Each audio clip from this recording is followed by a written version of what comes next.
આગામી 8 ઓક્ટોબરથી વિધાનસભાનું ચોમાસું સત્ર યોજાશે। સરકાર 5 બિલ અને 2 પ્રસ્તાવ કરશે રજૂ।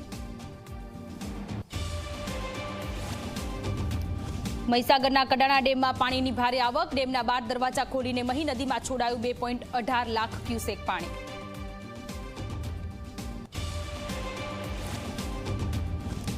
મહેસાણાના ચાલાસણા ગામના સતીશ પટેલ નામના ભુવા સામે ફરિયાદ। 8 વર્ષ સુધી યુવતીનું કર્યું શારીરિક શોષણ। વિધિના બહાને વારંવાર આચર્યું દુષ્કર્મ।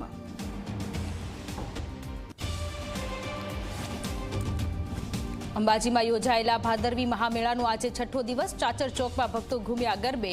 માતાજીના દર્શન કરીને અનુભવી ધન્યતા।